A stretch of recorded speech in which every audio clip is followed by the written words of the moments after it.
está me devendo uma visita aqui faz tempo, e de acordo com o regulamento da PM, o senhor não tem obrigação nenhuma de prestar contas aqui a esse veterano. Mas a comunidade quer e precisa saber o que está acontecendo. E então, ontem e anteontem tivemos apreensões de droga na cidade, também em Passa Quatro. Ontem em Itanhandu, ou anteontem, foi realizada a prisão de 2 pessoas na prática de tráfico de drogas ali no IP Amarelo. Hoje, essa madrugada, parece que já teve também uma apreensão de 15 papelotes de cocaína e 2 celulares. Isso foi no IP Amarelo, né, na terça-feira. É café pequeno, mas conta. Essa conta nunca fecha. Acho que o senhor não estava aqui quando houve uma das maiores apreensões de droga na região. Cerca de quase 10 mil papelotes de cocaína, maconha, crack e outras coisas. Houve assassinato de um jovem também, envolvido com droga, mas enfim. Trabalho que a gente reconhece como hercúleo, enxuga gelo dali, enxuga gelo daqui. Os caras voltam, a PM prende, a justiça não tem outra alternativa, as cadeias estão superlotadas, ou é primário, é dependente. É uma marafunda sem fim. Essa nossa legislação e o nosso sistema penitenciário que não recupera ninguém. Isso é uma realidade nacional. Mas, comandante, sua presença aqui hoje, sua grata presença aqui hoje nos prende a um tema importante, que nós acabamos de falar ali, sobre acidentes de trânsito, morte, etc., que é o Maio Amarelo. Pediria ao Tadeu para botar uma vinheta aí do Maio Amarelo, para que a gente possa iniciar a entrevista com o nosso comandante. O trânsito não é apenas um vilão da pressa, é também um reflexo das nossas vidas agitadas. O nosso comportamento do dia a dia reflete nossa vida. Levamos a sobrecarga para o trabalho, para a casa, para o trânsito. A pressa e a desatenção podem transformar pequenas ações em grandes consequências. Desacelere. Seu bem maior é a vida. Maio Amarelo 2025. Mobilidade humana, responsabilidade humana. Ok, comandante, bom dia. Bem-vindo, então, ao nosso plantão de polícia. Conforme eu disse no início, o senhor estava me devendo uma visita aqui, mas não é obrigado, né? Nós respeitamos aí todo o seu tempo de trabalho, às vezes não coincide, mas enfim, graças à sua boa vontade, estamos aqui com a sua presença hoje. O que é então o Maio Amarelo, comandante? Bom dia. Bom dia, senhor Major. É um prazer imenso estar aqui. Bom dia, Tadeu. É um prazer estar aqui na Rádio Terras Altas e ter a oportunidade de falar para toda a comunidade aí de Itanhandu e região. É um tema muito importante esse do Maio Amarelo. É uma campanha internacional. Muitas pessoas elas acreditam que é nacional ou às vezes estadual, não, mas é uma campanha internacional de prevenção ao acidente de trânsito. E quando a gente fala de prevenção, senhor Major, eu sou um entusiasta da prevenção. Acredito que a prevenção é melhor do que a repressão. Prevenir, a mãe da gente já dizia, né? Prevenir é melhor que remediar. Tomar remédio é ruim. E, então o Maio Amarelo vem aí para prevenir acidentes de trânsito. Então é uma campanha realizada no mundo todo, principalmente nesse mês de maio, para a prevenção ao acidente de trânsito. E esse ano, com o tema aí da mobilidade urbana. E aqui em Itanhandu nós estamos planejando algumas ações pontuais para serem realizadas aí no mês de maio, dentro da campanha do Maio Amarelo.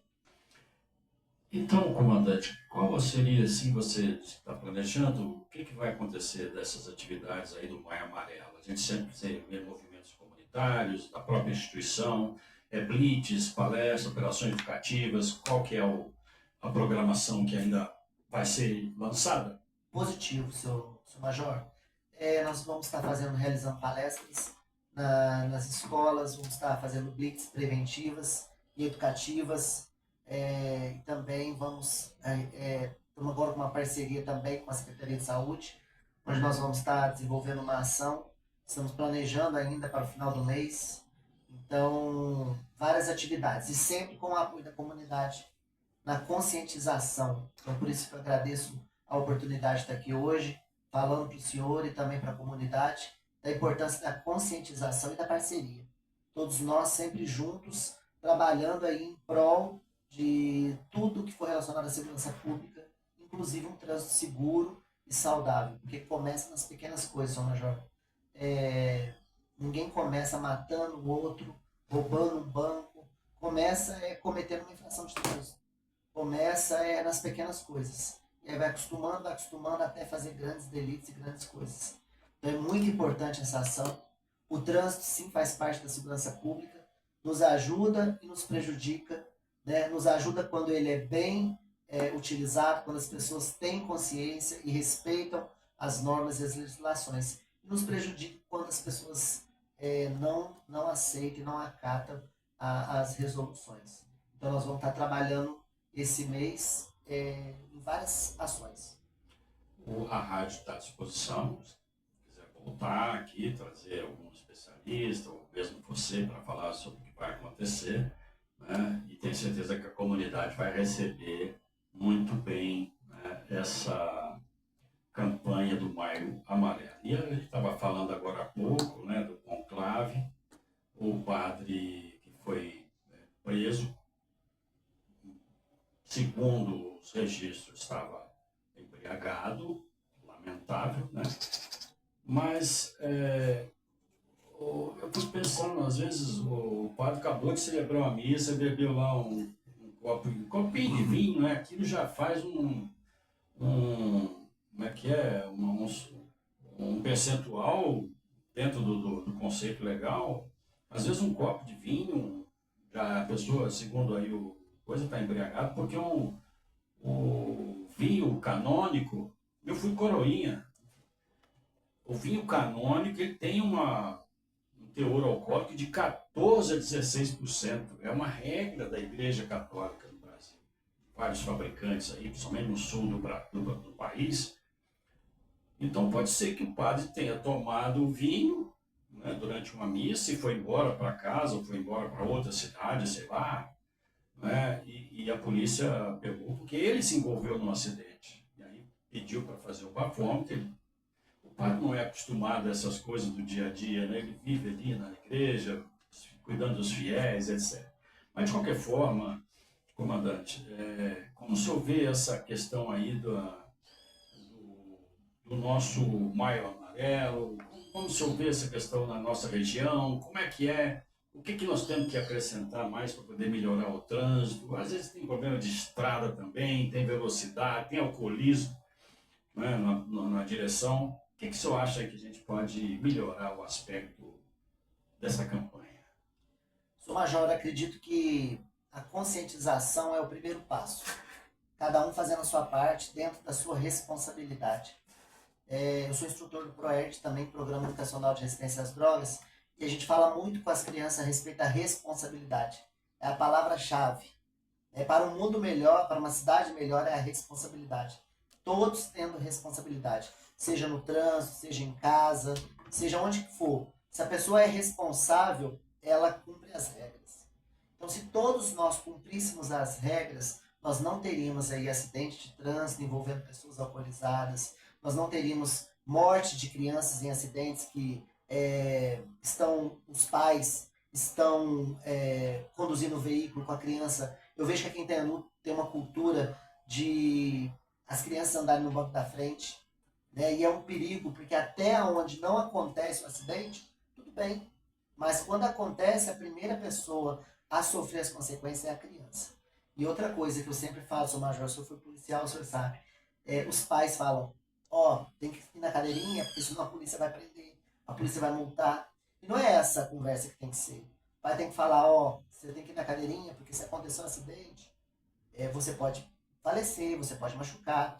Porque a própria criança já cresce com aquela visão de que a polícia multa, que a polícia prende, e que eu só vou andar na cadeirinha por conta da multa. E não é essa. A conscientização é em primeiro lugar. Então, eu acredito que a união, a conscientização, a responsabilidade de cada um dentro do seu papel é essencial e vai nos fazer um trânsito melhor aqui em Itaianu, né, em Minas Gerais, no Brasil, no mundo.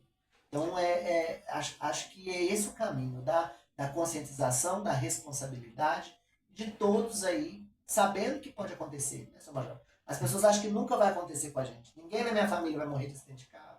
Ninguém na minha família vai ter câncer. Ninguém na minha família vai se envolver com droga. Né? Ninguém da minha família vai ser assassinado. A gente acha que é isso. Até quando acontece com a gente. Então a gente às vezes toma ações que fazem com que isso aconteça. Achando que não vai acontecer. Mas a prevenção, a conscientização, a responsabilidade é o caminho. Perfeito, comandante. Olha, eu tinha dado 2 notícias de apreensão de droga que você tinha me enviado a respeito essa semana. E agora, ontem, em Virgínia, né, a polícia recebeu informações, né, denúncias, né, que um egresso do sistema prisional, tornozelado, estava praticando tráfico de drogas na casa dele lá em Virgínia. E de posse das informações, as equipes passaram a monitorar o local, alvo de denúncia, observando pessoas fazendo contato com ele na residência, enfim. E na melhor oportunidade foi realizada a abordagem ao cidadão, quando ele saiu então na via pública, em frente à sua residência, no momento em que percebeu a movimentação policial, correu para dentro da casa, sentido fundo, quando foi perseguido, alcançado no quarto, onde estava grande parte ou quantidade de drogas e outros materiais. Então foram encontrados, segundo os registros, 187 papelotes de cocaína a vácuo, 4 tabletes de maconha, sendo 3 grandes e um com metade do tamanho dos outros 3, um caderno com anotações do tráfico de drogas, 2 balanças de precisão, um telefone celular. Já na sala foi encontrado R$ 566 em espécie, um rolo de plástico filme, usado para embalar ou dolar a droga, telefone celular. Dando continuidade às diligências, a polícia militar recebeu denúncias de que uma outra pessoa havia adquirido com esse traficante uma quantidade de maconha para revender, sendo este abordado na Rua da Saudade, pilotando uma moto, e com ele foi encontrada uma bucha de maconha, e em conversa declarou que em sua casa havia mais drogas, as quais foram entregues à polícia, um total de 8 buchas. E, em desfavor do primeiro preso, já existiam denúncias de tráficos de 2025 ainda. Existem também, desse que foi preso, também registros de 2025, 2 registros, né, provavelmente por envolvimento com droga. A referida motocicleta, que foi apreendida com esse segundo elemento, foi removida ao pátio credenciado do Detran pelo auto solteiro. Foi dado voto de prisão a ambos, pelo delito, aos autores, né, sendo apresentada a delegacia em São Lourenço, juntamente com o material apreendido para providências. Comandante, pergunto o seguinte: nós não somos produtores de droga. Essa droga está chegando de onde? Quem traz? Não temos como fazer um trabalho de inteligência para poder impedir que essa droga chegue aqui e prender esse pessoal antes de chegar aqui? Essa ocorrência foi mais uma ação exitosa, né, da Polícia Militar na cidade de Virgínia ontem. E confesso que fiquei um pouco assustado, né? Uma cidade tão pequena, com uma quantidade tão grande de drogas, foram mais de 3 quilos de maconha, mais de 180 papelotes de cocaína, e com certeza a mais, né? A resposta da pergunta do senhor eu tenho que a inteligência tanto da Polícia Rodoviária Federal, Polícia Federal, né, nas fronteiras do país, eles têm que fazer um trabalho de inteligência focado nessa questão de entrar. Aqui nas Terras Altas, senhor Major, o senhor conhece muito bem, mais do que eu, nós temos uma coisa muito boa que é o monitoramento. Esse monitoramento a gente consegue fazer uma análise e também até uma monitoração firme de veículos específicos. Então, a gente conta com o quê? A denúncia da comunidade. A comunidade parceira da polícia é aquela que denuncia. Eu falo muito que existe uma diferença entre relatar e fofocar.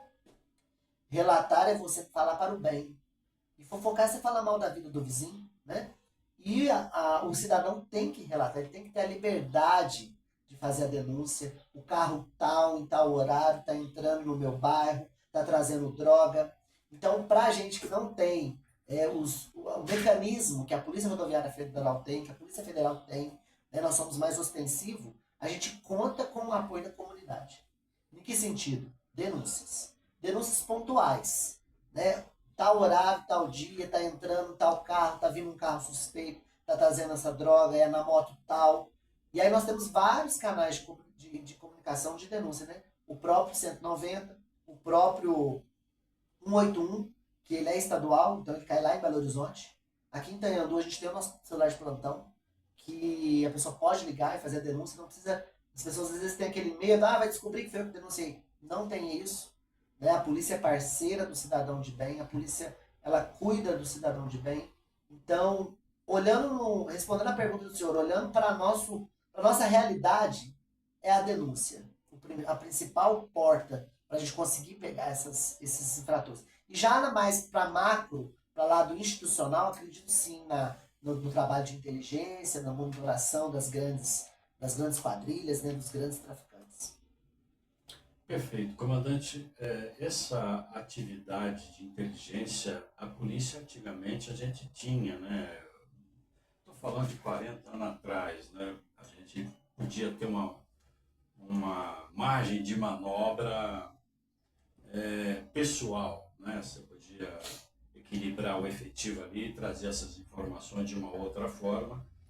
Eu usei esse expediente em algum momento, mas vocês hoje não podem fazer esse tipo de coisa a menos que comprometa a operacionalidade exatamente pelo efetivo que a gente tem. Eu não sei nem a quantidade de policiais militares que nós temos hoje, eu creio que não é muito diferente da quantidade que eu tinha 40 anos atrás. Só que a operacionalidade mudou, a cidade cresceu, né? O problema aumentou, eu não tinha tanto problema de droga quanto você tem. Né? Tinha pequenos já sinais de tráfico que a gente conteve. Mas a criminalidade não manda aviso. Ela vai crescendo de acordo com a demanda, não é? E vai enfrentando os organismos de defesa da sociedade. E o primeiro braço armado que tem é a polícia, que não está em todos os lugares, não é onipresente, não tem como ela dar conta. Nesse sentido, comandante, existe aí correntes, aí, inclusive entrevistei recentemente alguns vereadores aqui, eles são unânimes em afirmar que a nossa segurança está na mão da Polícia Militar, não há dúvida, é o nosso braço armado, mas que pode existir outras forças auxiliares, como Guarda Civil, Municipal, para auxiliar enquanto a polícia cuida de outros assuntos mais graves. É nesse pensamento, uma pequena cidade como a nossa, não que esteja sem controle, mas que há alguns gargalos que podem ser resolvidos com um pouco mais de inteligência administrativa. Alguns locais que congestionam, com raras exceções também, o comércio devia se preocupar com isso, né? Mas a mercadoria tem que chegar, o cliente tem que comprar, enfim, a cidade vive desse circuito, né? Do giro do comércio, das mercadorias chegando, do dinheiro sendo, né, ali comprando, as pessoas comprando. Então, comandante, eu tenho debatido aqui, não sei qual é a sua visão da sua permanência aqui. Tem quanto tempo que você está aqui? Cheguei em julho, seu Major. Julho do ano passado. Vai fazer um ano agora. Vai fazer um ano agora. Então, assim, acho que já dá para ter uma dimensão sobre o que pode ser feito. Então, nessa discussão com os vereadores, a gente estava, inclusive, postulando, e eles, inclusive, um deles postulou a Guarda Municipal Civil. No seu entendimento, é momento de fazer esse trabalho, esse movimento junto à administração, junto à comunidade, ou ainda está cedo, ainda dá para resolver? A polícia, afinal de contas, a polícia não tem mais a primazia do trânsito, ou ainda tem? Tem que ter um convênio com o município, etc. Explica isso para nós aí, mais ou menos, sobre essa questão do trânsito, que tem gerado uma polêmica aí em algum momento. O trânsito, São Major, é responsabilidade do município, né? O trânsito do município. Mas a Polícia Militar tem convênio, sim, com o município, então a gente faz autuações relacionadas à competência do município, tanto do município quanto do Estado. E existe, sim, esse convênio aqui na cidade de Itaiandu para essas ações. Referente à Guarda Municipal, eu gosto muito do trabalho científico, de pesquisas. Eu acredito que a gente deve pensar e utilizar boas práticas de outras cidades e estar trabalhando nesse contexto. O senhor falou relacionado ao efetivo. Uma das coisas boas que eu vejo aqui, senhor Manuel, são 76 câmeras. Antigamente, há 40 anos atrás, quando o senhor estava na labuta, a gente não tinha tecnologia a nosso favor. Hoje, graças a Deus, nós temos essa tecnologia.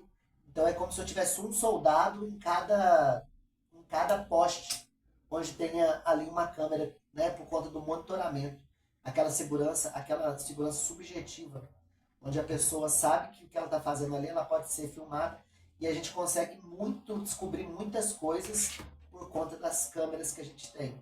Então, acho que isso é um ponto positivo da atualidade. É claro, o olho da segurança, sim, e sobre a cidade. Né? A polícia não está ali, mas você tem a visibilidade. Com certeza. É a questão subjetiva. E até a questão das placas, né? As pessoas, os carros que entram, que saem, a pessoa pensa 2, 3 vezes antes de cometer qualquer delito, porque ela sabe que facilmente, rapidamente, ela vai ser descoberta.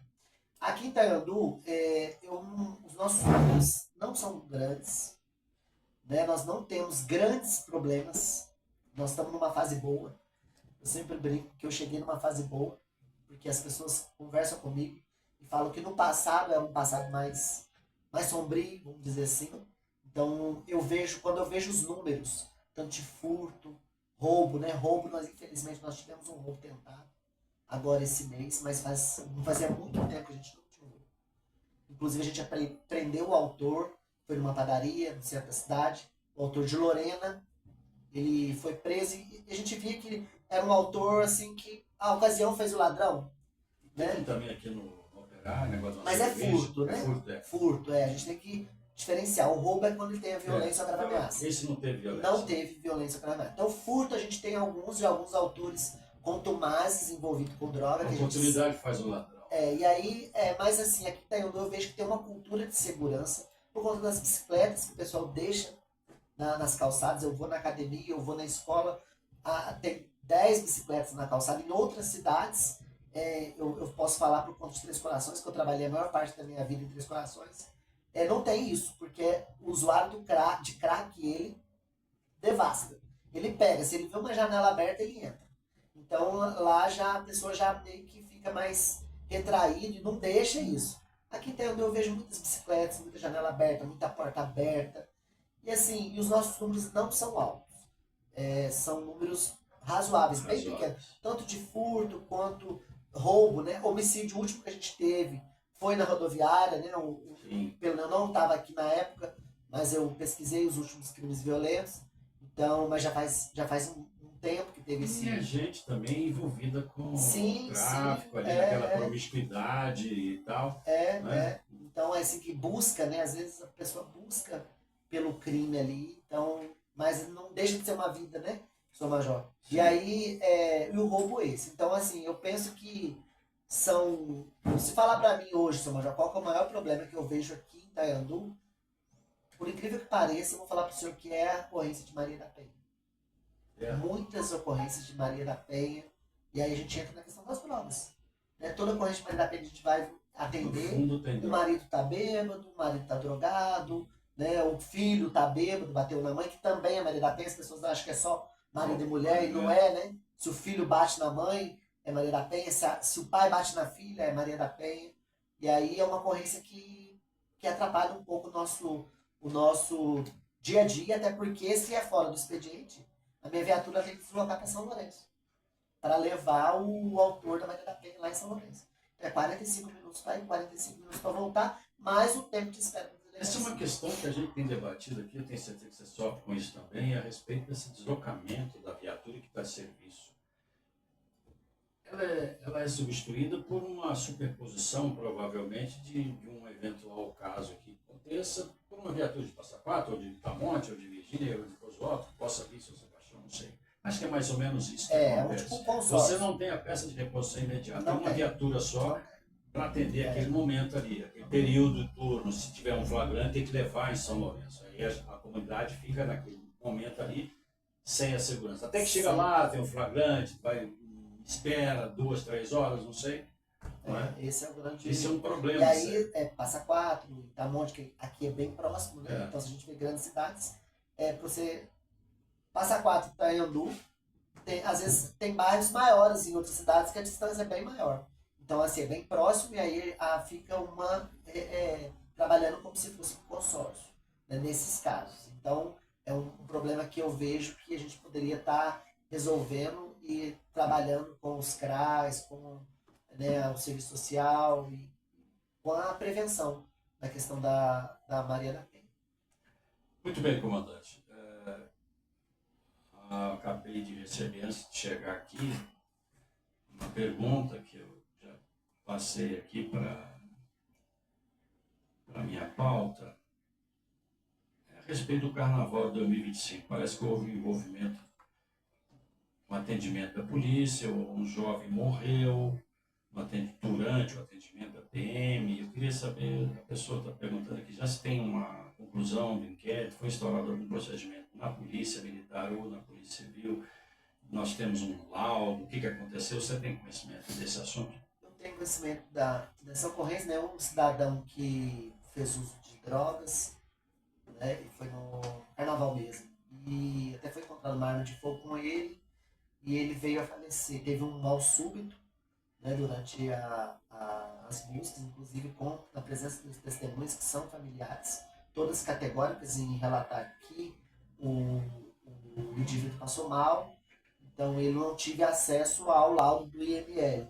Mas no primeiro momento ali, dentro da ocorrência, ele foi socorrido pelos policiais militares até o hospital, e aí parece que chegou com vida no hospital, mas veio a falecer. Um indivíduo que, segundo as testemunhas, né, fez uso de drogas durante todo o carnaval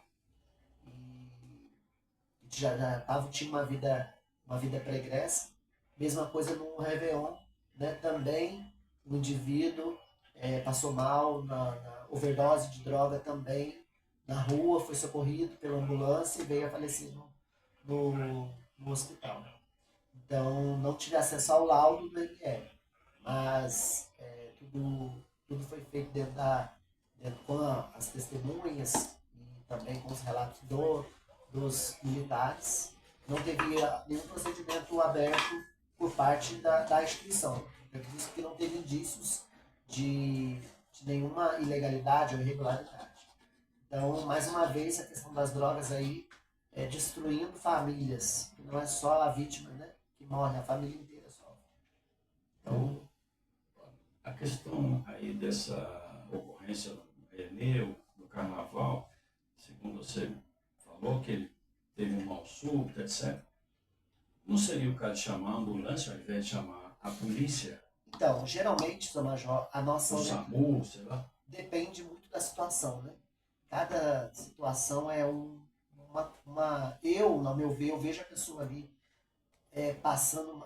Exceto se for acidente, que aí você pegar a pessoa, a orientação é chamar a ambulância, o SAMU, mas na situação onde você vê que a pessoa passou mal ali, e aí vai demorar, a vida da pessoa pode estar em risco nesse pequeno tempo de demora ou de espera, né? Eu tive um fato comigo quando eu cheguei aqui, que eu fui lá no Ibama, fui picado por uma cobra. Aí o SAMU veio para me levar para São Lourenço. E aí demorou um pouco. Aí eu penso assim, às vezes essa demora do SAMU ou da ambulância pode salvar ou fazer com que a pessoa perca a vida dela, né? Então, na situação dessa ocorrência específica, a vítima ela passou mal na frente dos parentes, e aí começou a ter tipo uma parada cardíaca, e aí os militares acharam por bem pegar e conduzir para o hospital. Então, cada caso é um caso. Comandante, eu estou assim encerrando já essa nossa programação, o horário já está avançado. A gente agradece imensamente a sua presença aqui, colocando à disposição os microfones da rádio para os seus projetos profissionais aí da corporação. Eu, pessoalmente, também visto a sua mesma indumentária, embora aposentado há 23 anos. Fui comandante aqui há 40 anos atrás e me sinto na sua pele. Eu sinto vontade de vestir também de novo a farda e sair para a rua. Mas queria agradecer então a sua presença aqui. Respeito muito o seu trabalho. Acho que a cidade também está toda ligada aqui com a nossa audiência. E eu deixo agora suas palavras finais para a gente encerrar essa entrevista. Sr. Major, eu que agradeço, né? A Polícia Militar agradece aí. Conto com o apoio, né, do senhor, a experiência que o senhor tem, né, referente a Itaiandu, referente à Polícia Militar. Respeito demais todos os veteranos, né? Gosto de estar junto com os veteranos. Sei da importância que a gente é o que a gente é hoje por conta do trabalho árduo dos veteranos do passado. Então, o senhor tem minha continência, meu respeito, minha amizade, né? E quero que saiba que o senhor pode contar com todos nós, não só comigo, mas com toda a tropa do 3º Pelotão de Itaiandu.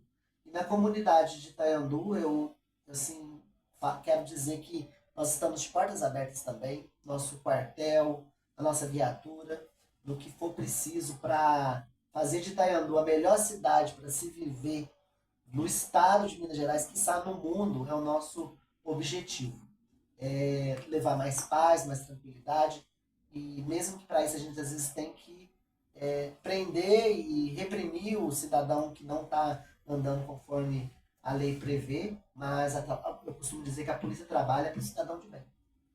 A polícia está aqui para servir e proteger o cidadão de bem. Nós não trabalhamos para o infrator. Nós prendemos o infrator, mas a nossa missão maior é servir a comunidade no que for preciso. Então, nós estamos à disposição. Agradeço. Gostaria de agradecer a comunidade que nos ajudou na nossa campanha da Páscoa Solidária, Sr. Major. Inclusive, o senhor também esteve presente, nos ajudou. Foram quase 500 caixas de bombons arrecadadas. E nós, o Rotary, várias empresas. Então, no último dia, no sábado, nós estávamos com 240 na sexta-noite. Aí eu saí do quartel no sábado, no domingo de manhã que eu retornei, a gente estava com quase 500. Então a comunidade foi até o quartel. E é isso que a gente quer, um quartel aberto à comunidade. É que as pessoas tenham a liberdade de contar com o policial, de contar com o comandante e saber que a Polícia Militar está ali. Dentro das nossas limitações, claro, das nossas dificuldades, ajudar. Né? Então aqui em Itaiandu, graças a Deus, eu fui muito recebido. Senti um carinho muito grande pela comunidade. Estou gostando muito, trouxe minha família, trouxe todo mundo para cá. A gente está gostando muito aqui do clima, do ambiente, da comunidade. Tem um contato muito bom com o executivo, com o legislativo, com o judiciário. E então, estou à disposição aí. Sempre que o senhor precisar, Sr. Major, só o senhor falar que eu venho. Qualquer assunto que o senhor quiser falar, o senhor me convida, dentro da minha possibilidade, eu vou estar disposto a ajudar o senhor, porque eu sou um comunicador também, adoro a comunicação e sei da importância que tem a imprensa, e estar com a imprensa do nosso lado, junto conosco, trabalhar junto. Não é verdade? Obrigado, então, Carlos Eduardo, comandante da Polícia Militar de Itaiandu. Desejo sucesso a você, a sua tropa, as suas operações. O plantão de polícia fica por aqui. Obrigado, Tadeu. E obrigado à nossa audiência. Um abraço a todos. Tirar uma foto.